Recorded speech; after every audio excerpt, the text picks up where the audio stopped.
perguntar, quem é Wagner Trancoso? O Wagner Trancoso é um artista apaixonado pela vida, que anda pelas ruas da cidade, colorindo tudo aquilo que está ofuscado, né? Todo espaço que eu vejo que eu posso deixar melhor com a minha arte, eu desfruto desse espaço, né? Agora fala pra gente, projeto Fauna Periférica, o que é isso? O projeto Fauna Periférica ele já existe há muito tempo, né? Eu desenvolvi ele na época que eu estudava ainda.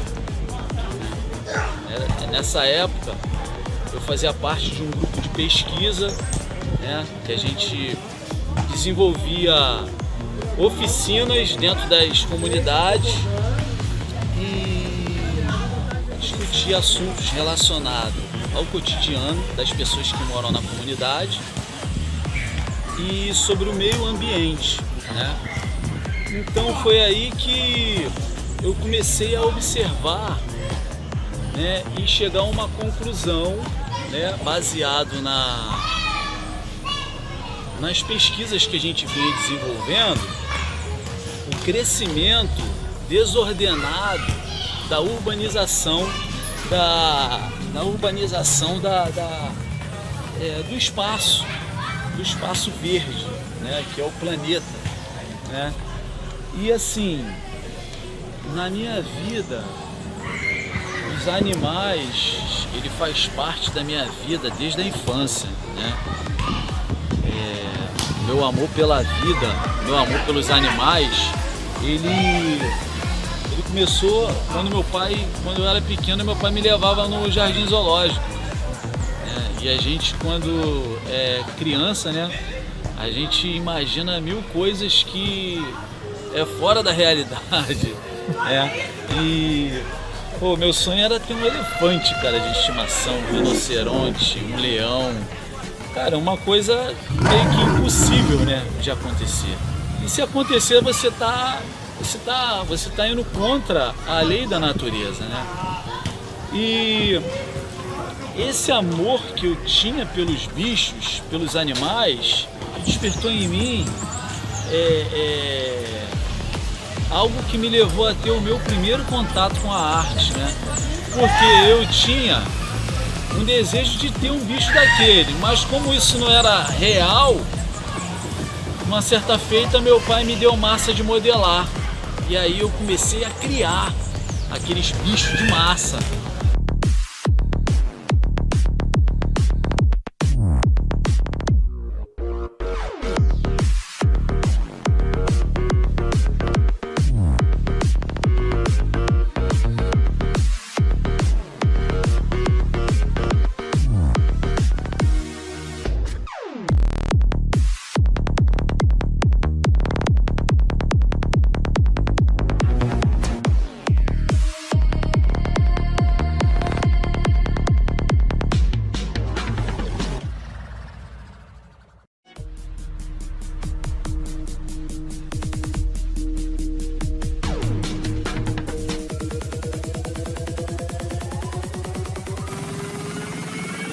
Então ali o meu primeiro contato com a arte, ele foi por meio da arte da modelagem, né?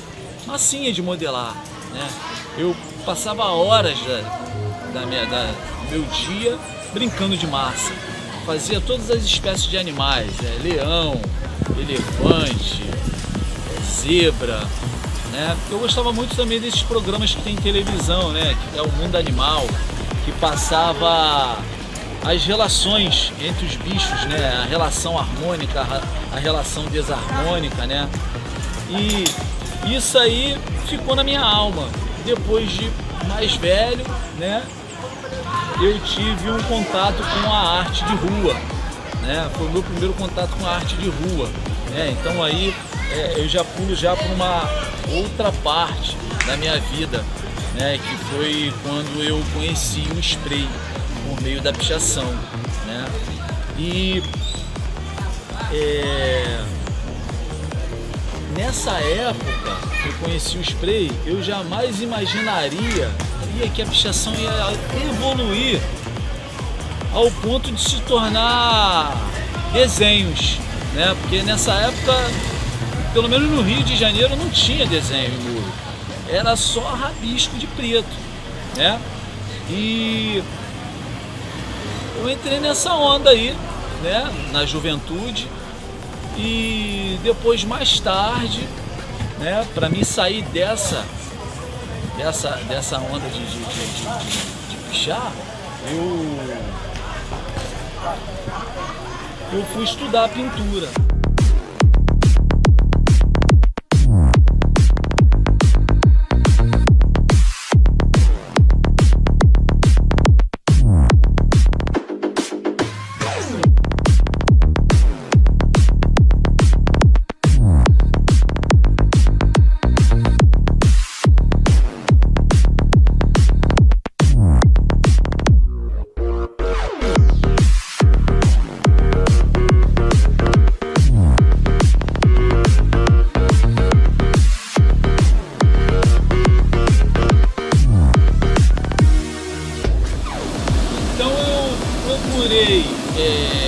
Estudar pintura para tentar sair desse mundo da pichação, né? Mas na verdade eu fui estudar pintura para entrar pro grafite e eu acabei indo pro caminho das telas.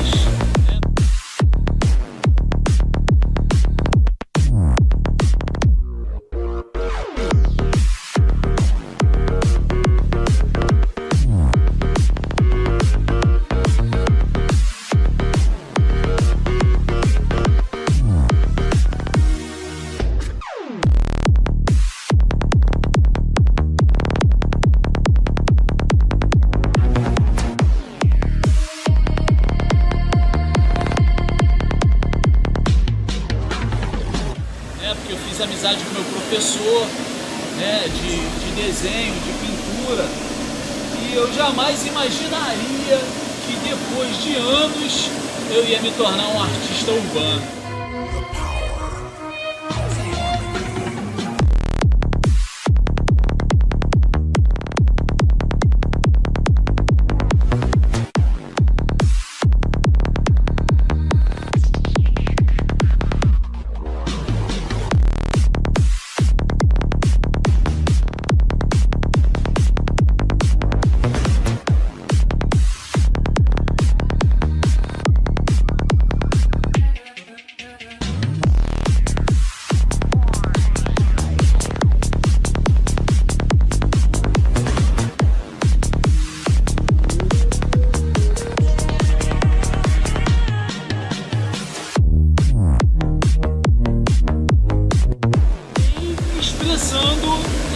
Continuando fazendo o que eu fazia, que eu comecei fazendo antes, que eram paisagem, eram animais, era um trabalho bem tradicional, né, que as pessoas costumam reproduzir em ateliê, né?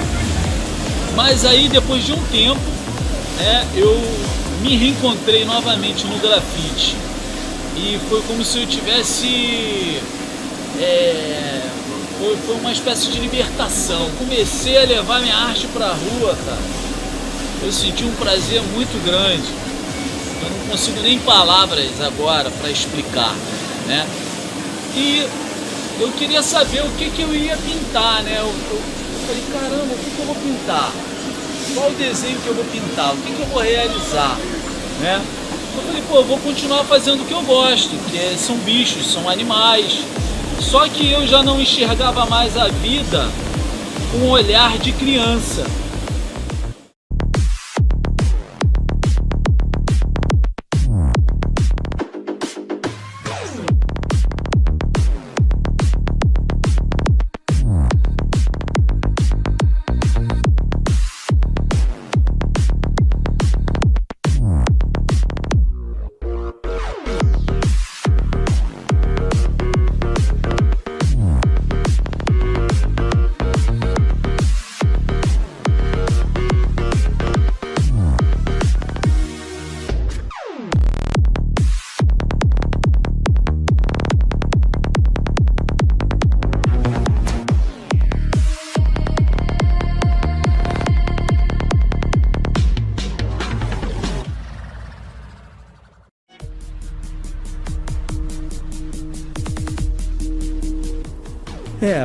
estilo dos animais com texturas de casa, na verdade, ele surge antes do projeto Fauna Periférica, né?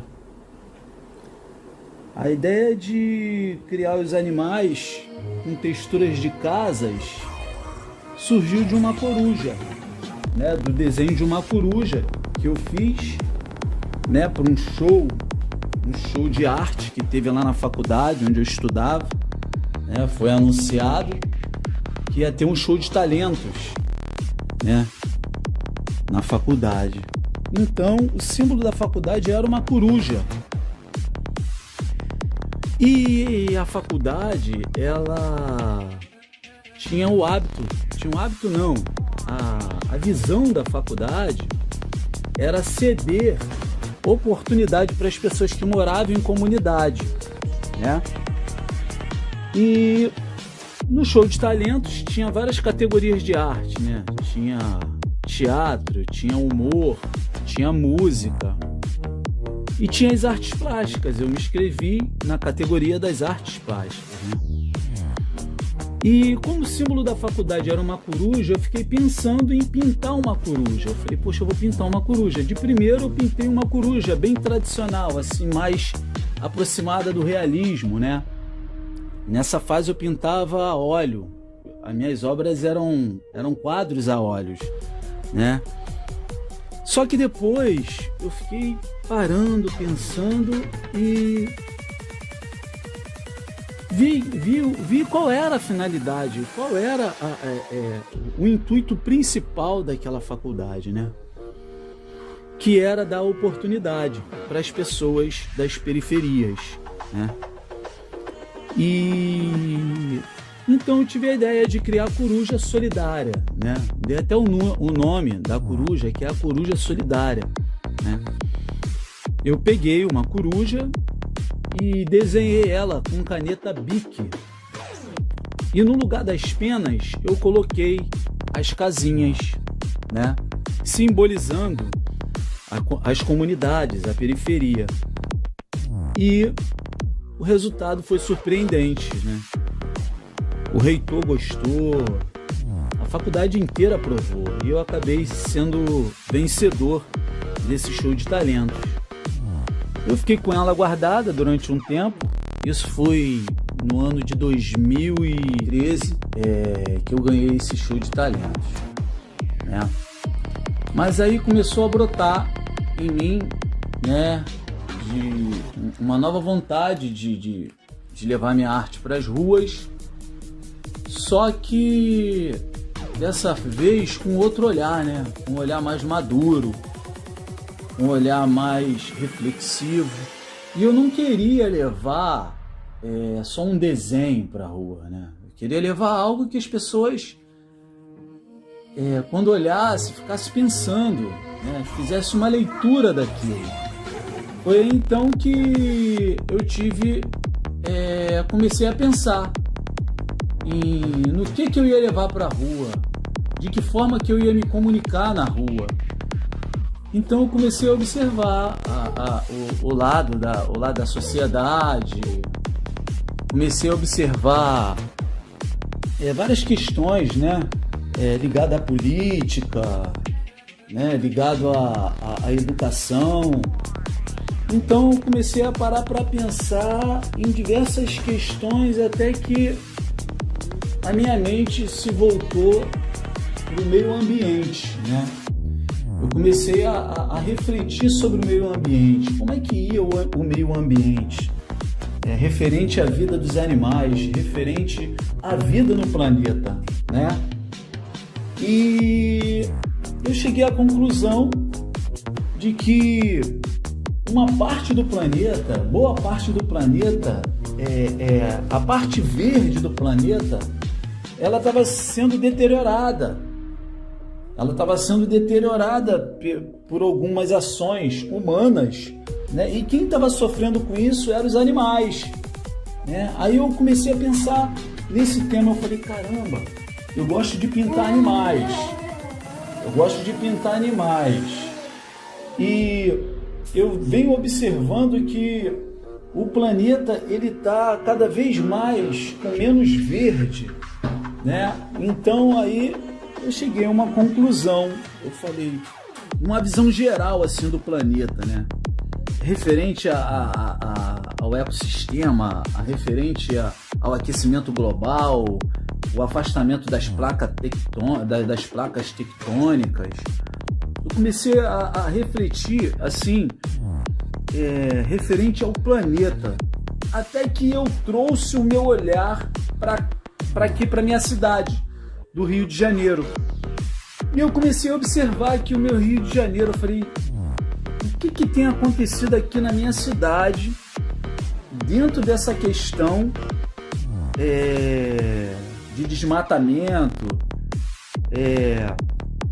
de extinção de animais, né? E eu comecei a observar que muitas espécies de animais que a gente não via com facilidade no meio urbano, eu comecei a observar que no meio da moradia das pessoas começou a surgir, né? Antigamente não tinha maritaca.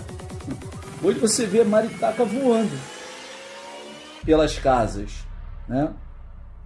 Antigamente não tinha... esses dias eu vi um canário da terra na rua. Poxa, canário da terra não tem no meio urbano, né? Aí você vai no Recreio dos Bandeirantes, você vê capivara andando pela rua, você vê jacaré na rua. Um bairro vizinho que eu moro, em Jardim América, um amigo meu falou que estava tendo praga de gambá.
Caramba, os animais silvestres, eles estão saindo da mata e vindo para o meio urbano. Aí eu falei, então tá aí o tema para me levar, para me desenvolver alguma arte e levar para as ruas.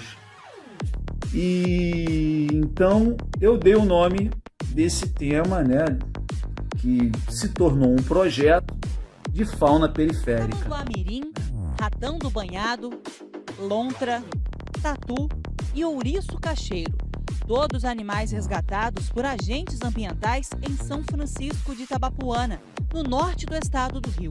Em média, são de 3 a 5 resgates por semana. Quando estão em boas condições de saúde, são imediatamente devolvidos ao habitat natural. Esta ecóloga explica que este aparecimento de animais silvestres em casas e terrenos urbanos pode ter razões ligadas ao avanço do mercado imobiliário nas cidades. As espécies saem em busca de abrigo e alimentos. São Francisco ainda é um lugar menor, que apesar de também já ter sofrido bastante, né, por conta das fazendas que tem lá e tal, a vegetação já foi bastante retirada, ainda tem alguns fragmentos e esses animais ficam escondidos ali, se abrigam nesses fragmentos. E o que acontece é que a gente fragmentou a mata, esse animal vai andar e ele acaba sendo encontrado na casa de alguém. Mas muitos desses animais resgatados estão feridos e precisam de cuidados especiais. Segundo o Instituto Estadual do Ambiente, o INEA, os bichos precisam de atendimento em centros de reabilitação, onde passam por uma avaliação física e comportamental. Um processo muito importante para a sua destinação Mas muitas espécies, infelizmente, não podem ser reintroduzidas no habitat natural, seja por sequelas físicas ou mentais, pelo longo período mantidas em cativeiro ou até mesmo pela falta do ambiente natural, cada vez mais escasso pelo avanço da urbanização. As construções, os empreendedores imobiliários, eles não se preocupam em manter a vegetação. Eles simplesmente retiram totalmente essa vegetação, deixam nada no local e esquecendo que ali tem outros organismos que vivem, né? A gente tem uma cadeia alimentar que está sendo totalmente alterada.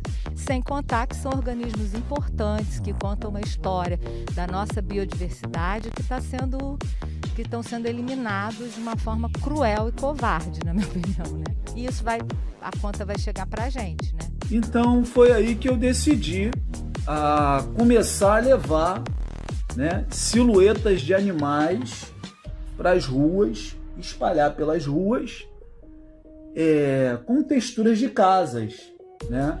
Eu costumo chamar de animais urbanos, né? Animais urbanizados, né? Foi aí que eu tive a ideia de periferizar os bichos que dentro de mim fala referente, leva essa mensagem, né? Leva essa mensagem de cada vez mais o planeta ele está sendo oprimido pela urbanização desordenada e os animais estão tendo que se adaptar para sobreviver. Uns entram em extinção e outros se adaptam.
Acabei de falar, poxa, era difícil você ver um papagaio voando.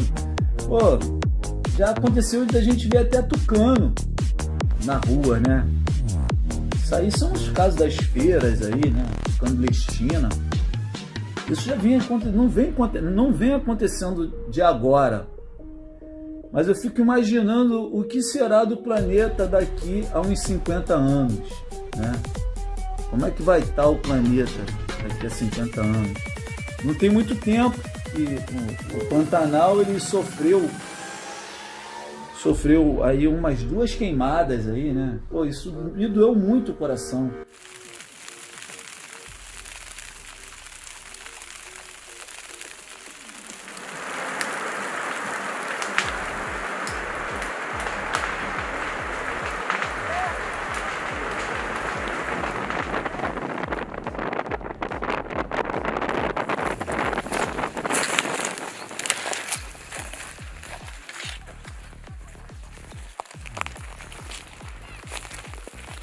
Os povos Guató são um povo porque eles vivem da pesca, eles vivem da pegação da isca, eles dependem muito da mata e da água. Olha a devastação. Aqui era para estar cheio de planta, mas se eu não tivesse cuidado com isso daqui, se eu não tivesse a mangueira para apagar esse fogo, comprado com o próprio dinheiro, hoje em dia não tinha nada, o fogo tinha queimado. Espia a minha casa que o fogo começou a queimar.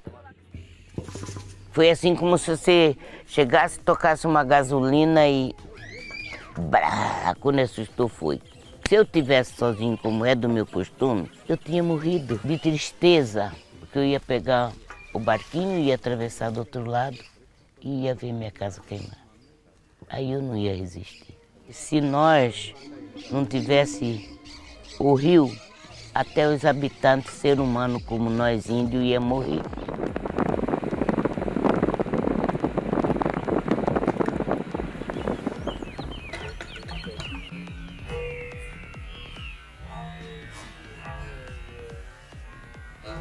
Porque os animais que sobreviveram, não morreram queimados, eles estão morrendo nesse momento de fome, de sede, inalando fumaça. No local onde o fogo passou, a gente tem aqui a questão do fogo subterrâneo. Parece que o fogo já passou, mas o solo continua muito quente, a ponto de causar queimaduras, né, nas patas dos animais. E a gente tem, né, resgatado coatis, paca, cutia, com as patas muito queimadas. Aqui a gente está tendo muita dificuldade com a logística, né? Tudo muito longe. O posto de gasolina mais próximo ele está a cerca de 150 quilômetros, então tem que armazenar combustível, a gente não tem sinal de internet, a gente não consegue comunicação, né? E até questão de aeronaves, a visibilidade está muito prejudicada por causa da fumaça, né, que está aqui. Então a gente sempre trabalha alinhado, né, com o IBAMA, ICMBio, no caso aqui alinhado com a SEMA. Mas não existe um órgão do governo que se dedique ao resgate de fauna em desastres, né? Seja ela doméstica ou silvestre. Aquelas espécies de animais aqueles animais sendo mortos pelo fogo, né? Isso me doeu muito, né? Por esses dias mesmo eu pintei o tuiuiu do Pantanal, né, que é um símbolo do Pantanal, né, com esse pensamento, né? Falei, tá próximo de eu divulgar esse projeto Fauna Periférica, então eu decidi pintar o tuiuiu e pintei ele novamente, né? Na verdade, o tuiuiu foi o primeiro bicho que eu levei para a rua quando decidi fazer trabalho de arte urbana. E é esse o objetivo do Fauna Periférica, é mostrar para as pessoas o quanto nosso planeta ele vem cada vez mais sofrendo com a ação do homem. Pensa mais no lucro, mas não pensa em preservar a natureza. Isso aí é o significado do projeto Fauna Periférica. Fauna Periférica.